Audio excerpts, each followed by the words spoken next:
Hello everyone. So last homework question से start करते हैं। ये आपने सॉल्व कर लिया होगा। सो इसका सोल्यूशन मैं आपको देता और आपको पता करना था सेंटर ऑफ मास इस अरेंजमेंट का। सो आपको एक्स वाई जेड कोऑर्डिनेट्स पता है।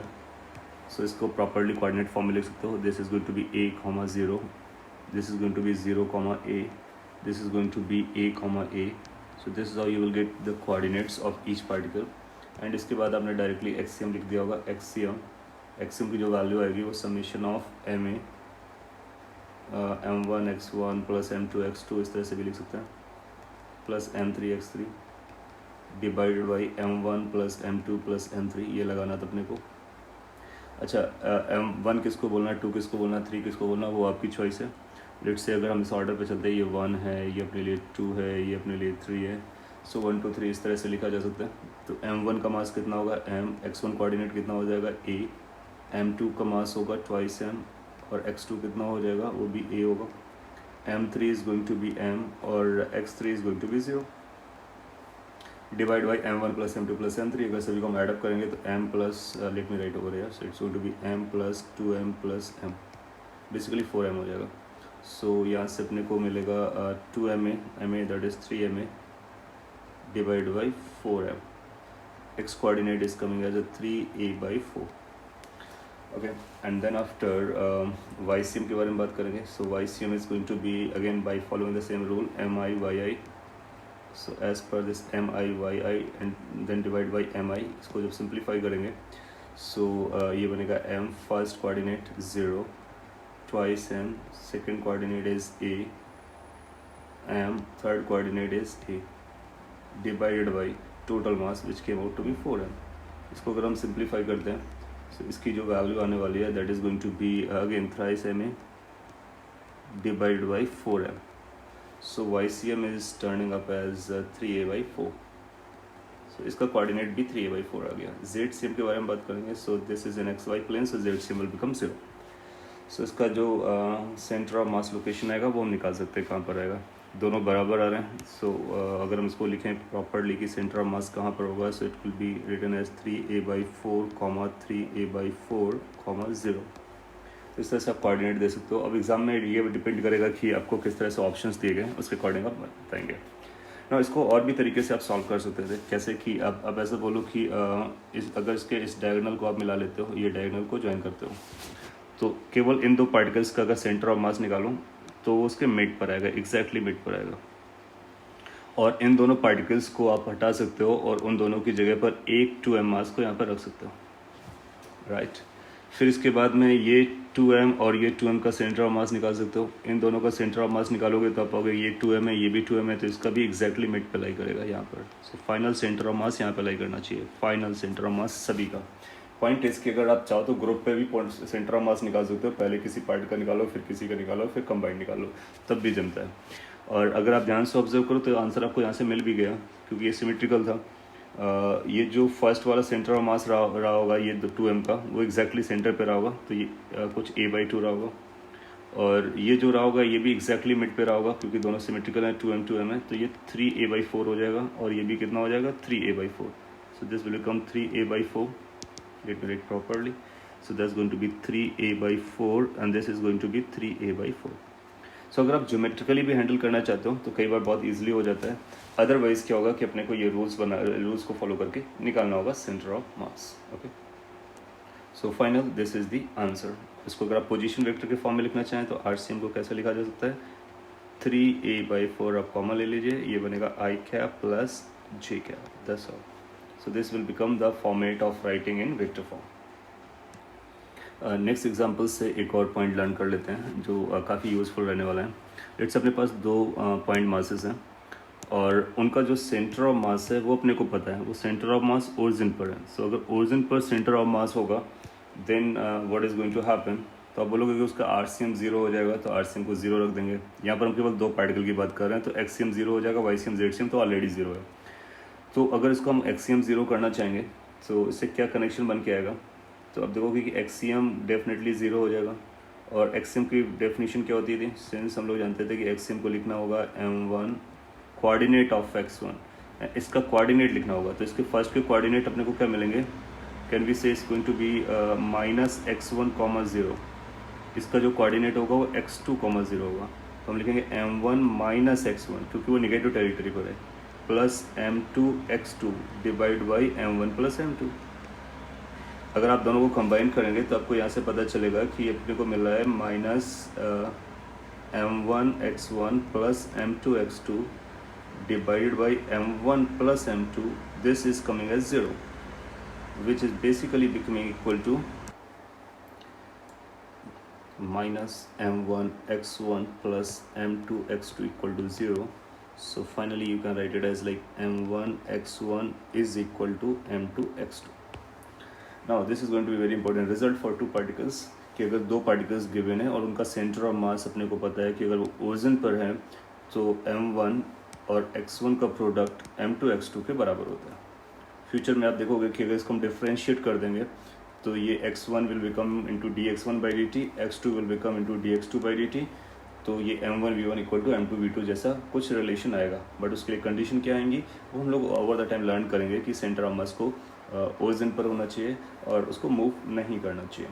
एनीवे, सो पॉइंट इज कि m1 x1 equal to m2 x2, that is true when the center of mass for the two particle is at the origin. Now after learning discrete mass distribution और उससे related center of mass की location का case, अब हम लोग अपने को समझना है कि continuous mass distribution क्या होता है और in case of continuous mass distribution how we find the center of mass location. तो लेट्स से ये कोऑर्डिनेट सिस्टम है जिसका एक ओरिजिन यहाँ पे दिया है, ये एक्स एक्सिस है, ये वाई एक्सिस है जो आपको दिख रहा है, और अपने पास एक मास दिया गया इस तरह से, ये कॉन्टिन्यूस मास है। दैट मीन्स कॉन्टिन्यूस का मतलब आप समझते हो कि अनब्रोकन मास। सो एक मास पार्टिकल से आप सभी मास पार्टिकल पे मूव कर सकते हो। So they are particles are continuously bound together. So अगर ये अपने पास एक मास दिया गया, लेट्स इसका टोटल मास m दिया गया है और इसके बारे में हमको स्टडी करना है। Now you can think of कि हम किसी ऑब्जेक्ट के बारे में स्टडी करना स्टार्ट कर रहे हैं, जैसे कि object can be any object, like जैसे अभी मोशन के लिए हम कार पकड़ते थे तो कार को भी पॉइंट बनाते थे, बट फ्यूचर में हमको कार जैसा उसका डायमेंशंस को भी ख्याल रखना है। तो इसका जो मास डिस्ट्रीब्यूशन है वो इस एरिया पे डिस्ट्रीब्यूटेड है और इस वॉल्यूम पे डिस्ट्रीब्यूटेड है। एक वॉल्यूम होगा मे बी 3 डायमेंशनल और टोटल मास m दिया गया है। तो इसको अगर आप ध्यान से ऑब्जर्व करोगे तो ये भी बहुत सारे पार्टिकल से मिलकर बना हुआ है। एक यहाँ पर पार्टिकल होगा, यहाँ पर पार्टिकल होगा। अगर आप पार्टिकल काउंट करेंगे तो आप पाओगे कि इन्फाइनेटली मैनी पार्टिकल से मिलकर के बना हुआ है। और अगर हम डिस्क्रीट वाला फार्मूला लगाएंगे तो अपने लिए बहुत कॉम्प्लिकेटेड हो जाएगा। क्यों? क्योंकि उसके लिए हमको इन्फाइनेटली मैनी पार्टिकल्स की लोकेशन पता करनी पड़ेगी, क्योंकि हम लोग जानते हैं कि as per the RCM formula it is like a summation of mi ri vector divided by summation of mi। ये सेंटर ऑफ मास की पोजीशन होती है और उसका फॉर्मूला होता है डिस्क्रीट फॉर्म में। इसको हम लगा सकते हैं, बिल्कुल लगा सकते हैं। तो उसके लिए हमको एक पार्टिकल यहाँ पे पकड़ना होगा, उसका कोऑर्डिनेट पकड़ना होगा ri और उसका मास mi या m1। फिर इस तरह से सभी पार्टिकल्स के कोऑर्डिनेट्स और उसका मास निकाल करके ऐड करना, फिर डिवाइड करना। You can think of it is not feasible option, right, क्योंकि सभी का मास पकड़ना, पोजीशन पकड़ना is going to be difficult. So उसके लिए फिर हम क्या करते हैं, इसी कॉन्सेप्ट को इंटीग्रेशन फॉर्म में ले जाते हैं कॉन्टिन्यूस केस में। तो कॉन्टिन्यूस केस में हम ये बोलेंगे कि अगर सपोज कर लो कोई एक मास हमने यहाँ पे पकड़ा, बहुत छोटा सा मास है, छोटा सा वॉल्यूम यहाँ पे लिया, डिफरेंशियल एलिमेंट जिसको बोलेंगे, और इसके मास को हम बोलेंगे, इसका मास लेट से वो dm है, बहुत छोटा सा मास है and that is mass is dm। अगर एक छोटा सा मास रहा होता तो ये हमारे लिए mi का काम करेगा और इसको इससे ज्वाइन कराएंगे। ये जो पोजीशन आएगी, दिस पोजीशन को हम बोलेंगे this position is r। So r is the position of small element of mass जो इस बॉडी पे पाया जाता है। अब अपना पर्पस क्या है कि इसके मास को और r के साथ मल्टीप्लाई करना है, फिर सबको ऐड करना है और फिर पूरे पार्ट में ऐड करना है। सो उस केस में अगर जब हम ये करना चाहते हैं तो कॉन्टिन्यूस के लिए ये फॉर्मूला बन जाता है RCM is equal to, in case of summation हम इंटीग्रेशन वर्ड यूज़ करते हैं क्योंकि समेशन और integration they are similar stuff. mi की जगह हम लिखेंगे dm को लिखना था, और ri की जगह पर हम लिखेंगे r vector divide by again integration dm। तो इस तरह से अपने को एक फॉर्मूला बन जाएगा कॉन्टिन्यूस मास डिस्ट्रीब्यूशन के लिए, जिसको हम रीराइट करके ऐसा लिख सकते हैं, this is integration r dm divide by integration dm। ना आप जानते हो कि इंटीग्रेशन ऑफ dx क्या होता है, x होता है, तो इंटीग्रेशन ऑफ dm क्या हो जाएगा, वो टोटल मास हो जाएगा। तो ये डाउन साइड जो है वो टोटल मास के बराबर हो जाता है। So this will become total mass capital M, जो कि आपको गिवन है। इसका मतलब आरसीएम अगर आपको कभी कैलकुलेट करना है कॉन्टीन्यूअस मास डिस्ट्रीब्यूशन केस में, तो उसका फॉर्मूला बनेगा ये 1/m हो जाएगा। टोटल इंटीग्रेशन करेंगे, so 1/m and you will have a integration of r vector d m vector. Now this is a formula. अब इस फॉर्मूले को अपने को यूज़ करना होगा, और अलग अलग ऑब्जेक्ट्स के लिए, अलग अलग शेप के लिए आप पाएंगे कि इसको हम यूज़ करके इसका आंसर निकाल सकते हैं कि सेंटर ऑफ मास की लोकेशन फाइनली कहाँ पर लाई करेगी। इसको यूज़ करने से पहले अपने को ये समझना होगा कि ये फॉर्मूला में टर्म्स क्या क्या इंडिकेट कर रहे हैं। सो आप ये जानते हो कि जो फर्स्ट टर्म है ये पोजीशन ऑफ सेंटर ऑफ मास है किसका, इंटायर बॉडी का। तो बॉडी का सेंटर ऑफ मास आ रहेगा, उसी को आपको चाहिए। ये m total mass of the body है, जो कि आपको गिवन होगा इन टू बरी। आइडिया ये होगा कि ये इंटीग्रेशन कैसे परफॉर्म किया जाए। तो इस इंटीग्रेशन को परफॉर्म करने के लिए अपने को पहले आर वेक्टर पता करना पड़ेगा। आर वेक्टर का मतलब होगा ये पोजीशन वेक्टर है। किसका पोजीशन वेक्टर है, डीएम मास का। और डीएम क्या है, डिफरेंशियल मास एलिमेंट है। सो यहाँ पे लिखता हूँ मैं, where dm is known as differential mass element, और आर वेक्टर उसका पोजीशन वेक्टर है। This is position vector of dm. So dm का पोजीशन वेक्टर है, उसको हम आर वेक्टर बोल रहे हैं। और इसको पता करेंगे, पहले तो ये दो टर्म डिफाइन करेंगे किसी भी मास डिस्ट्रीब्यूशन के लिए, और इन दो टर्म्स को यूज़ करके फिर इंटीग्रेशन करेंगे। देन आफ्टर इंटीग्रेशन, और integration has to be performed in the entire limit, that means it should cover all the volume. So complete integration करना है पूरी बॉडी को लेकर के। ना ये आर वेक्टर डीएम वेक्टर को, आर वेक्टर को आप चाहें तो फिर एक्स आई वाई आई जे के कैप के टर्म में लिख सकते हैं, जेड के कैप के टर्म में लिख सकते हैं। तो इसको हम 3 पार्ट्स में डिवाइड भी कर सकते हैं, यानी जिस तरह से अभी एक्सियम वाईसीएम वहाँ पे लिखा था तो यहाँ पे लिखेंगे। तो अगर आपको एक्सियम कोऑर्डिनेट निकालना है 1 डायमेंशनल के लिए, तो आप लिखोगे 1/m, ये तो वही आएगा, इंटीग्रेशन आर की जगह एक्स आ जाएगा, एक्स डी एम बन जाएगा। So this will become the formula for center of mass location in the x coordinate. Y coordinate में कितना आएगा, वाई कोऑर्डिनेट उसका आ जाएगा 1/m integration y d m. Similarly z coordinate निकल आएगा। जेड कोऑर्डिनेट अगर अपने को निकालना है तो Z coordinate of centre of mass will be 1/m integration Z D M. So इस फॉर्मेट में लिखने से कई सारे फायदे हैं, जैसे कि अगर अपना ऑब्जेक्ट लीनियर ऑब्जेक्ट है, तो लीनियर ऑब्जेक्ट होगा तो केवल एक ही कोऑर्डिनेट की ज़रूरत पड़ेगी। 2 डायमेंशनल ऑब्जेक्ट होगा तो 2 कोऑर्डिनेट्स की ज़रूरत पड़ेगी, और अगर जब 3 डायमेंशनल कोऑर्डिनेट होगा तो तीनों की ज़रूरत पड़ेगी। सो इस केस में कैलकुलेशन करना अपने लिए आसान रहेगा, और इस केस में भी आसान होगा, बट उसके लिए क्या होगा कि आपको वेक्टर फॉर्मेट लिखना होता है। सो आप देखोगे जो फॉर्मुलेशन है वो एग्जैक्टली सिमिलर है। समेशन को इंटीग्रेशन से रिप्लेस कर दिया गया है, और समेशन एंड इंटीग्रेशन दो both are the similar thing. Summation हम तब अप्लाई करते हैं जब डिस्क्रीट वैल्यूज़ होती हैं, इंटीग्रेशन तब अप्लाई करते हैं जब कॉन्टिन्यूस वैल्यूज़ होती हैं। यहाँ पर मास के बारे में बात चल रही है, hence we are using integration for continuous mass, summation for discrete mass distribution. ना इसके बाद में अपने को क्या करना होगा कि ऑब्जेक्ट्स के लिए कैलकुलेट करना होगा ये इंटीग्रेशन, और उसके लिए मैंने आपको आइडिया बताया। अब एक एग्जांपल लेते हैं, उस पर इसको यूज़ करते हैं, और फिर बहुत सारे केसेस के लिए सेंटर ऑफ मास की लोकेशन को हम एग्जैक्टली डिफाइन करके और कैलकुलेट करके एक लिस्ट बना लेंगे, and then we will remember those center of mass. First उनको हम लोग प्रूफ कर लेंगे, and then we will be using them as a result. Okay, so this is example. इस एग्जाम्पल में बोलता है कि फाइंड सेंटर ऑफ मास। अपने को सेंटर ऑफ मास बताना है of uniform rod of length L. तो एल लेंथ का एक रॉड है, सो ये रॉड आपको दिया गया, और wire you can think of rod और वायर, ये लीनियर ऑब्जेक्ट्स होते हैं। दैट मीन्स इनका जो मास होता है, ये मास इस तरह से डिस्ट्रीब्यूटेड है, और वो एक लाइन पे डिस्ट्रीब्यूटेड है। तो इस पर हम केवल एक्स कोऑर्डिनेट के बारे में बात करेंगे, वाई कोऑर्डिनेट और जेड कोऑर्डिनेट 0 हो जाएगा। सो ये 1D ऑब्जेक्ट है, 1D मतलब 1 डायमेंशनल है।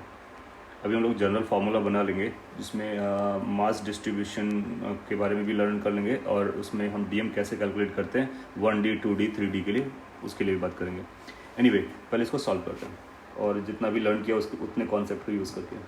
सो सोल्यूशन कैसे जाने वाला है, अपने को क्या करना होगा कि अगर सॉल्व करना है तुमको ये तो क्लियर होगा कि ये 1D ऑब्जेक्ट है, तो वाईसीएम कितना रहेगा 0, क्योंकि वाई डायरेक्शन में मास डिस्ट्रीब्यूशन नहीं है। इसके लिए मानेंगे कि केवल एक्स डायरेक्शन में ओरिएंटेड है। जेड सी एम कितना रहा होगा 0। तो अपने को क्या पता करना है, केवल एक्सियम पता करना है, एक्सियम सेंटर ऑफ मास की पोजीशन। और सेंटर ऑफ मास की पोजीशन लिखा जाता है integration x d m divide by integration d m. Now integration d m is the total mass, so assume कर लेते हैं इसका जो टोटल मास है वो एम मास है। सो अगर टोटल मास m दिया गया है तो इसको हम लिखेंगे integration x dm divided by m। This is the formula that we need to follow. और अभी अपने को ये लर्न करना है how to perform this integration x dm। So अगर अपने को इंटीग्रेशन x dm पता चल जाता है न्यूमरेटर, तो डिनोमिनेटर m है, अपने को आंसर आ जाएगा। नाउ सेंटर ऑफ मास की जो लोकेशन होती है वो इस ऑब्जेक्ट की जहाँ पर होगी वहीं पर रहने वाली है, बट उस वो कोऑर्डिनेट सिस्टम पर डिपेंड करता है। तो आपने कोऑर्डिनेट सिस्टम कौन सा चूज़ किया है, तो यहाँ पे जो कोऑर्डिनेट सिस्टम है वो मैंने ओरिजिन को, एक एंड पॉइंट को ओरिजिन पकड़ा है, ठीक है। और अब हम x को समझेंगे और dm को समझेंगे। dm इज एक छोटा सा मास होता है, डिफरेंशियल मास एलिमेंट, जो आप x डिस्टेंस पे लेने वाले हो ओरिजिन से। तो अपने को ओरिजिन से स्टार्ट करना होगा। सो ओरिजिन से x डिस्टेंस चलेंगे x डायरेक्शन में, ठीक है। फिर वहाँ पर एक छोटा सा एलिमेंट कंसिडर करेंगे और उसकी जो थिकनेस आएगी, इसकी जो थिकनेस आएगी, ये छोटा सा दो लाइंस जो मैंने ड्रॉ की हैं वो dx है। सो x डिस्टेंस पे जाने के बाद एक dx का डिफरेंशियल एलिमेंट लेंगे और इस छोटे से एलिमेंट पे जितना भी रॉड का मास आ रहा होगा उस रॉड के मास को हम बोलेंगे dm। और जो हम लोग d यूज़ करते हैं इसका मतलब ये बहुत छोटा है, इतना छोटा है कि इस dm को एक पार्टिकल जैसा ट्रीट किया जा सकता है और ये dx की वैल्यू काफ़ी स्मॉल होगी। और ये जो पार्टिकल है वो कितने डिस्टेंस पे लोकेटेड है, x डिस्टेंस पे लोकेटेड है। सो ये जो x है इसका मीनिंग ये हो गया और जो dm है उसका मीनिंग यहाँ पर लिखा गया है। अब पहले तो हम ये dm को सेटल करेंगे, फिर इसके बाद इस इंटीग्रेशन को परफॉर्म करेंगे। How we can settle this dm, तो अगर इस dm को सेटल करना है तो कैन वी से dm is mass of dx length of rod. Basic sense में हम इसको सॉल्व कर रहे हैं, बेसिक मेथड को यूज़ करके, कॉमन सेंस को। अच्छा, dx लेंथ का मास आपको dm पता है, टोटल लेंथ कितना दिया गया है, टोटल लेंथ l है। अगर टोटल लेंथ l है तो l लेंथ का मास m है। सो फिर हम लोग इस तरह से यूज़ कर लेंगे, क्योंकि यूनिफॉर्म केस में ये यूज़ किया जा सकता है कि since l length has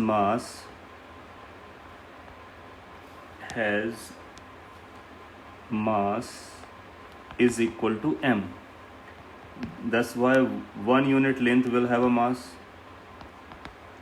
m by l. So how much the mass dx length will have, dx length will have a mass d is equal to m by l into dx, और इसी को हम dm बोल रहे हैं। So from here we will find कि जो dm की वैल्यू है, that dm value is coming as m by l into dx। अभी हम लोगों ने कॉमन सेंसेस को निकाला, आगे हम रूल भी बनाने वाले हैं। सो एनीवे, सो dm कभी भी आपको लिखना हो, differential mass element total mass divide by total length into the length of dm। So dm की जो लेंथ होगी उसे मल्टीप्लाई कर देते हैं, तो ये अपने को dm की वैल्यू पता चल गई। इसके बाद अब आप इस कैलकुलेशन पर आते हैं और इसको एक्सियम को आगे बढ़ाते हैं कैलकुलेशन को। तो ये 1/m तो रहेगा ही रहेगा, ब्रैकेट पे आते हैं, इंटीग्रेशन करना है। किसको इंटीग्रेट करना है, x को x रखेंगे, dm की वैल्यू अपने पकड़ ली है तो dm को यहाँ पर रख देंगे m by l into dx। इस तरह से अब ये पूरा x के टर्म में आ गया है, तो ये बनेगा ये m by l कांस्टेंट है, मास टोटल कांस्टेंट है, l कांस्टेंट, उनको बाहर निकाल लेंगे तो अपने को मिलेगा 1/m, ऑलरेडी बाहर था, m by l और आ जाएगा, और ये आएगा इंटीग्रेशन x dx।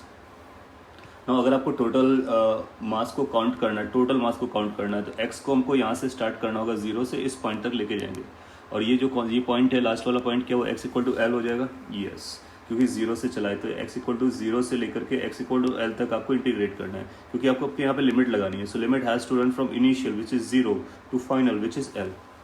ना ये m और m डिसअपियर हो जाएगा। इससे एक बात पता चलती है कि ये जो सेंटर ऑफ मास की लोकेशन है वो मास पे डिपेंड नहीं करता। सो मास कैंसिल आउट हो गया, ये बनेगा 1/l। x का इंटीग्रेशन आप जानते हो क्या बनेगा, x² 2, और उस पर आप लिमिट लगा दोगे 0 से l, देन वो बन जाएगा l² 2, तो ये बनेगा l² 2 और 1/l ऑलरेडी था। सो अल्टीमेटली ये बनेगा l/2। इसका मतलब एक्सियम कितना आने वाला है, एक्सियम की वैल्यू आने वाली l/2। इसका मतलब इसका जो सेंटर ऑफ मास होगा वो टोटल लेंथ l है, l/2 पे लाई करेगा। इसका मतलब कहाँ पे लाई करेगा, मिड पॉइंट पे लाई करेगा, that means where, mid point. So center of mass is at mid point of the rod, और कौन सी रॉड है, यूनिफॉर्म रॉड। सो किसी भी यूनिफॉर्म रॉड के लिए जो सेंटर ऑफ मास होता है वो मिड पॉइंट पर होता है। ये यहाँ से प्रूफ हो जाता है। आपको बोर्ड एग्जाम में आपसे पूछ सकता है कि प्रूफ दैट कि रॉड का जो सेंटर ऑफ मास होता है उसके सेंटर पॉइंट यानी मिड पॉइंट पर होता है। उसके लिए आपको इस तरह से प्रूफ करना होगा। पहले तो इनको जीरो क्लेम करेंगे, फिर एक्सट्रीम को इस तरह से पिक करेंगे और यहाँ से प्रूफ हो जाता है। और अपने कॉमन सेंस से भी अपने को पता चल रहा था कि अगर ये यूनिफॉर्म है तो centre of mass symmetrical position पर होता है जो कि मिड पॉइंट पर होगा। तो रॉड का जो मिड पॉइंट होगा एग्जैक्टली बीच वाला पॉइंट होगा, वहाँ पर सेंटर ऑफ मास आ जाएगा। सो इस एग्जाम्पल से अपने को क्या लर्न करना है कि जो ऑब्वियस ऑब्जेक्ट्स होंगे जैसे रॉड हो गया, रिंग हो गया, स्फीयर हो गया, सिलेंडर हो गया, इनके सेंटर ऑफ मास हम इसके सेंटर पॉइंट पर रख सकते हैं एज लॉन्ग एज वो यूनिफॉर्म रहते हैं, है ना। और अगर कोई और भी ऑब्जेक्ट हो गई तो हम कैसे सेंटर ऑफ मास निकालेंगे, तो उसके लिए हमको पहले चेक करना होगा कि ये 1D है, 2D है, 3D है। और फिर जो ऑब्वियस आंसर होंगे उनको पकड़ लेंगे, फिर जो कैलकुलेट करने वाले पॉइंट होंगे उनको कैलकुलेट करेंगे। और यहाँ पे जो आपने लर्न किया कि जो एक्स कैसे मेज़र करते हैं, तो एक्स डायरेक्शन का कोऑर्डिनेट होता है, डीएम मास पहले पकड़ते हैं उसका कोऑर्डिनेट होगा, फिर डीएम को कन्वर्ट करने की कोशिश करते हैं और फिर इसके बाद इंटीग्रेट करते हैं। Now integration you have learn, x और वाई और जेड आप इजीली आइडेंटिफाई कर लोगे। जो चैलेंज रहेगा वो डीएम डिसाइड करना कि डीएम को कैसे कैलकुलेट करना है। तो now I am going to explain you how to find this differential element in various type of bodies. Okay, so उसके लिए हम लोग हेडिंग लिख सकते हैं differential mass element that is DM. कैसे चूज करना है, तो जो मास डिस्ट्रीब्यूशंस होते हैं अपार्ट फ्रॉम डिस्क्रीट और कंटिन्यूअस, जब हम कार्डिनस में बारे में बात करते हैं तो उसमें जो मास डिस्ट्रीब्यूशन होता है उसको हम तीन कैटेगरीज में रख सकते हैं। First category is linear mass distribution. जब अपने पास लीनियर मास डिस्ट्रीब्यूशन होगा तो उस केस में हम डीएम कैसे लिखेंगे, जैसे रॉड हो गया, वायर हो गया, जो भी एक लाइन में एक एक्सिस पे चल रहे होते हैं। सो उसके लिए एक डेंसिटी डिफाइन करते हैं, वो लेमडा होता है। So lambda is defined as linear mass density.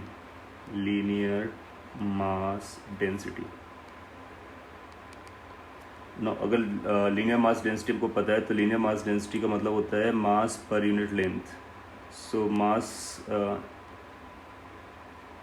per unit length in short में लिखा हुआ है। So अगर कभी अपने को मास निकालना हो तो हम लिखेंगे mass is equal to linear mass density into length। इस तरह से इसको कन्वर्ट कर सकते हैं।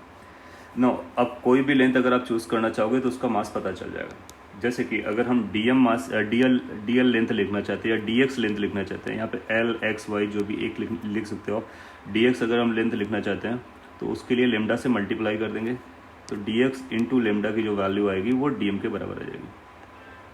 सो we can always write linear mass density as mass per unit length, और डीएम को हम इस तरह से लिख सकते हैं लेमडा इंटू डीएक्स। सो ये लीनियर केस में आ जाएगा, 1D मास डिस्ट्रीब्यूशन में आ जाएगा। इसको हम लोग 1D मास डिस्ट्रीब्यूशन भी कहते हैं, 1D मास डिस्ट्रीब्यूशन। सिमिलरली दूसरा आता है 2D, दैट मीन्स सरफेस और एरियल मास डिस्ट्रीब्यूशन। इसको सरफेस मास डिस्ट्रीब्यूशन भी कह सकते हो। ये 2D होता है, जैसे डिस्क हो गया, आपका प्लेट हो गया, तो उन सब में ये लगेगा। उसके लिए मास डेंसिटी डिफाइन करते हैं sigma, that's called areal mass density और सरफेस मास डेंसिटी। इसको सरफेस वर्ड भी यूज़ कर लेते हैं, सरफेस मास डेंसिटी। और इसकी जो डेफिनेशन रहती है वो रहता है मास पर यूनिट सरफेस एरिया। तो अगर अपने को मास कैलकुलेट करना है तो हम बोलेंगे mass is equal to density which is surface density into area. So अगर अपने को डिफरेंशियल मास लिखना है तो फिर क्या लिखेंगे, differential mass will B of differential area D A for area, so D A becomes the differential area. So 2D case में अपने को ये लगाना होगा। ओके, सिमिलरली 3D केस का होगा। 3D केस के लिए हम इसको बोलते हैं वॉल्यूमेट्रिक मास डेंसिटी और वॉल्यूम मास डिस्ट्रीब्यूशन।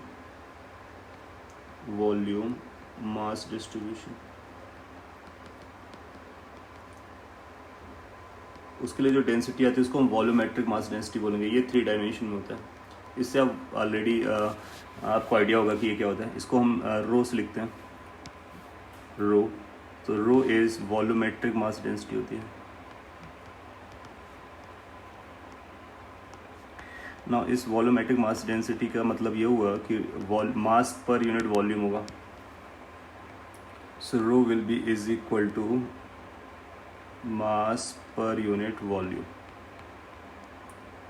अगर आपको किसी पार्ट का मास निकालना है तो mass can be written as volumetric density into volume. अगर आपको डिफरेंशियल एलिमेंट का निकालना है तो फिर डिफरेंशियल एलिमेंट का फॉर्मूला बन जाएगा dm is equal to rho dv.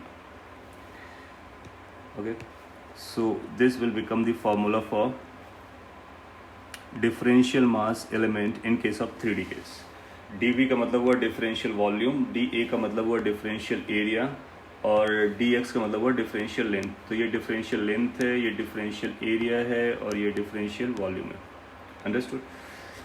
Now dx लिखना तो हमारे लिए काफ़ी आसान है क्योंकि x डायरेक्शन में. da लिखने का मतलब क्या हुआ और dv लिखने का मतलब क्या हुआ वो हम लोग समझ लेते हैं शॉर्ट में. सो यहाँ पर मैं शॉर्ट में एक्सप्लेन कर देता हूँ, बाकी जब क्वेश्चंस आएंगे वहाँ पर डील करेंगे. जैसे अगर अपने को dA लिखना है तो dA को हम लोग लिखते हैं एरिया लिखना है तो एरिया की 2 डायमेंशंस होती हैं. अगर हम xy कोऑर्डिनेट में काम कर रहे हैं तो हम लिखेंगे dx इंटू dy.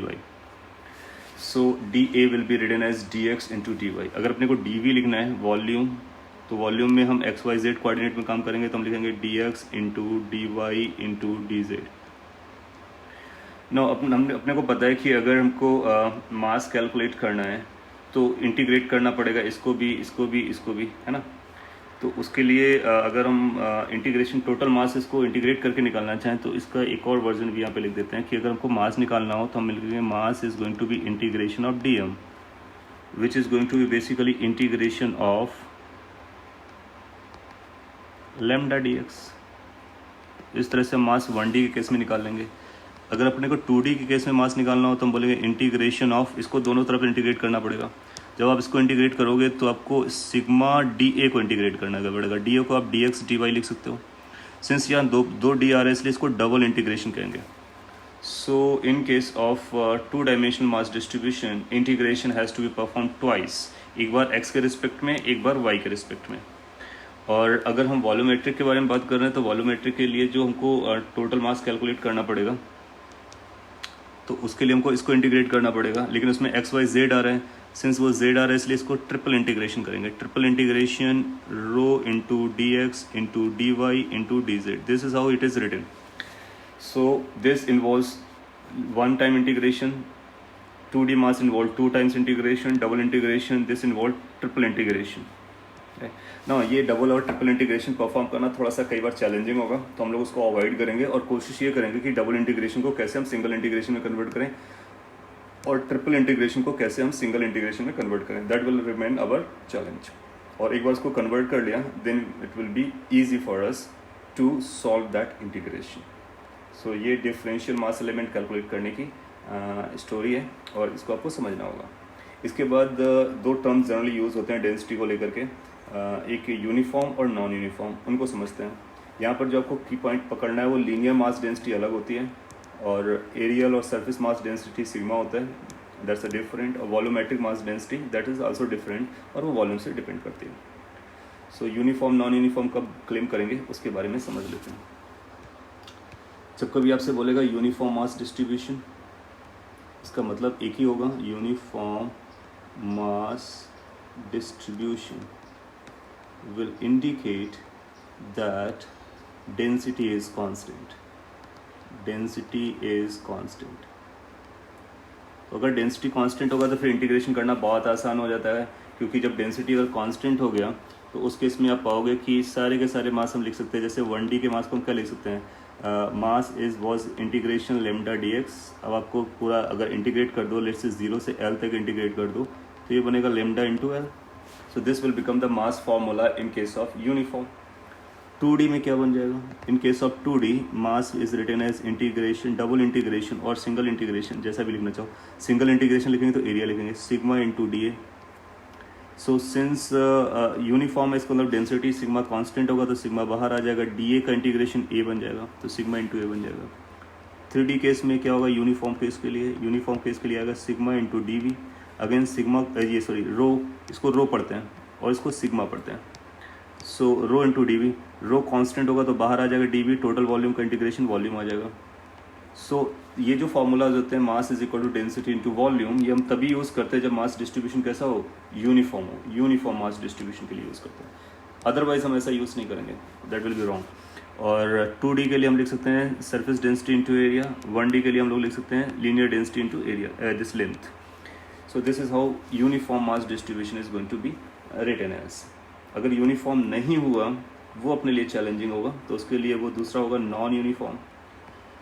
तो जब नॉन यूनिफॉर्म मास डिस्ट्रीब्यूशन आएगा then what we are going to do, उसके लिए जो भी रिजल्ट बना है उसी को यूज़ करेंगे, नॉन यूनिफॉर्म मास डिस्ट्रीब्यूशन। इस केस में डेंसिटी वेरिएबल होती है, density is not constant, density variable है, कांस्टेंट नहीं है। अगर डेंसिटी कांस्टेंट नहीं है तो फिर हम ये फार्मूलाज नहीं लगा सकते, दैट विल बिकम रॉन्ग। उसके लिए फिर 1D के लिए क्या लिखेंगे, mass is equal to integration lambda dx। अब उसको लेमडा वेरिएबल है, वो आपको बताएगा कि x पे कैसे डिपेंड करता है, वो दिया जाएगा, उसको इंटीग्रेट कर देंगे। इन case of 2D total mass will be integration sigma dA। अगर आप चाहो तो इसको ऐसे परफॉर्म कर सकते हो, double integration sigma dx dy, अगर x y कोऑर्डिनेट में ले जाना है तो। और 3D केस में जो टोटल मास आने वाला है that will be integration rho dv और triple integration rho dx dy dz। ना पॉइंट इज कि जब ये नॉन यूनिफॉर्म केस आएगा तो फिर अपने को ये इंटीग्रेशंस परफॉर्म करने पड़ेंगे। अगर यूनिफॉर्म केस रहता है तो फिर अपने को परफॉर्म नहीं करना पड़ेगा, फिर हम डायरेक्टली मल्टीप्लाई करके काम कर लेंगे, क्योंकि वो कांस्टेंट है इसलिए वो बाहर निकलेंगे इंटीग्रेशन से, राइट। सो पॉइंट इज कि पहले अपने को ये चेक करना होता है कि मास डिस्ट्रीब्यूशन यूनिफॉर्म है या फिर नॉन यूनिफॉर्म है, अकॉर्डिंगली हमने अपने को प्रोसीड करना है। मैंने यहाँ पर लिमिट आपको शो करके दिखाया था, यहाँ पर अगर आप लिमिट दिखाना चाहोगे तो 0 से a दिखा सकते हो, और या फिर जो भी वहाँ पर डिपेंडिंग ऑन द सिचुएशन जो भी लिमिट जा रहा हो वो हम बाद में डिसाइड कर लेते हैं। यहाँ पर हम 0 से v डिफाइन कर सकते हैं। इस केस में जब लिमिट्स लगाने होंगे तो फिर ये x है तो 0 से l जो भी लेंथ आपको गिवन हो, यहाँ पर लिखेंगे 0 से a, और यहाँ पर लिखेंगे अलग अलग, लाइक x का लिखे 0 से x वाली लेंथ और 0 से y वाली लेंथ, तो x के लिए अलग लिमिट आएगी, y के लिए अलग लिमिट आएगी। यहाँ पर x y z की तीनों की लिमिट्स लगानी पड़ेंगी, तो वो सिचुएशन पर डिपेंड करेगा जो क्वेश्चन आपके हाथ पर होगा। Okay, so this is more like theoretical कि uniform non uniform mass distribution क्या होता है, 1D 2D 3D ये मास डिस्ट्रीब्यूशन क्या होता है, उनकी डेंसिटीज़ क्या होती हैं। एक बार ये आपको पता चलता है तो सभी के लिए DM लिखना आपको आ गया, यानी टोटल मास लिखना आपको आ गया। और अगर आपको DM लिखना आ गया तो इंटीग्रेशन में अपने को क्या चाहिए होता है, let me give you overall idea कि अपने को DM लिखना आ गया है, अपने को XCM की ज़रूरत पड़ेगी, YCM की ज़रूरत पड़ेगी, ZCM की ज़रूरत पड़ेगी, 3D केस में तीनों की ज़रूरत पड़ेगी। तो अपने को क्या लिखना होगा, जैसे यहाँ पर XDM लिखेंगे और इंटीग्रेशन DM लिखेंगे। Integration DM is a total mass, वो आप लिखना समझ चुके हो यूनिफॉर्म नॉन यूनिफॉर्म केस में। और सिंस हमको DM लिखना आ गया है तो फिर x से मल्टीप्लाई कर देंगे तो दूसरा वेरिएबल भी पता चल जाएगा, और इसका जो न्यूमरेटर है वो सॉल्व हो जाएगा। सिमिलरली हम YDM भी कैलकुलेट कर पाएंगे, और Z के लिए भी हम इसको सॉल्व कर पाएंगे, ZDM को कैलकुलेट करते हुए, और इसको इंटीग्रेट कर पाएंगे। और इसके बाद अब जब इंटीग्रेट कर लेंगे तो किसी भी मास डिस्ट्रीब्यूशन के लिए हम उसका सेंटर ऑफ मास की पोजीशन बता पाएंगे। सो इस वीडियो में हम लोग केवल यहीं तक रखते हैं, और इसके बाद नेक्स्ट वीडियो में कपल ऑफ केसेस के लिए हम लोग सेंटर ऑफ मास की कैलकुलेशन निकालेंगे, पोजीशन निकालेंगे कैलकुलेट करते हुए, फिर उसको एज ए लिस्ट बनाकर रिजल्ट की तरह याद रखेंगे। अभी आपने देखा कि रॉड का हम लोगों ने प्रूफ किया कि उसके सेंटर पर होता है, मिड पॉइंट पर होता है सेंटर ऑफ मास। आगे चल करके हम लोग प्रूफ करेंगे कि रिंग के भी सेंटर पर ही होता है यूनिफॉर्म केस में, और स्फीयर के भी सेंटर पर ही होता है यूनिफॉर्म केस में। नॉन यूनिफॉर्म केस में सेंटर पर हो ये ज़रूरी नहीं है, वो कहीं और भी लोकेटेड हो सकता है, उसको हम पता करेंगे। एक और पॉइंट आप इसे कैरी कर सकते हो कि जैसे अगर ये रिंग है तो रिंग का जो सेंटर ऑफ मास अगर ये यूनिफॉर्म है या नॉन यूनिफॉर्म है तो इसका जो सेंटर ऑफ मास होगा उसके अंदर ही पाया जाएगा, या फिर सेंटर पर हो सकता है या फिर कहीं बाहर नहीं निकल सकता है। तो सेंटर ऑफ मास के कुछ लिमिटेशंस होती हैं, तो वो जो मास डिस्ट्रीब्यूशन है उस मास डिस्ट्रीब्यूशन के अंदर ही कहीं पाया जाता है। दूसरा पॉइंट, सेंटर ऑफ मास ज़रूरी नहीं कि मास पर ही लोकेटेड हो, ये कहीं पर भी लोकेटेड हो, यानी बॉडी पर ही लोकेटेड हो इसकी कोई ज़रूरत नहीं है, कहीं किसी भी पॉइंट पर लोकेटेड हो सकता है। तो इस तरह के इंटरप्रिटेशन सबसे थ्योरेटिकली पूछे जा सकते हैं एग्जाम में, और conceptually we have got to know कि वेरियस टर्म्स क्या हैं। नेक्स्ट लेक्चर में हम लोग इनको एग्जाम्पल में यूज़ करने वाले हैं। Okay, so that's all for this video. Thank you everyone.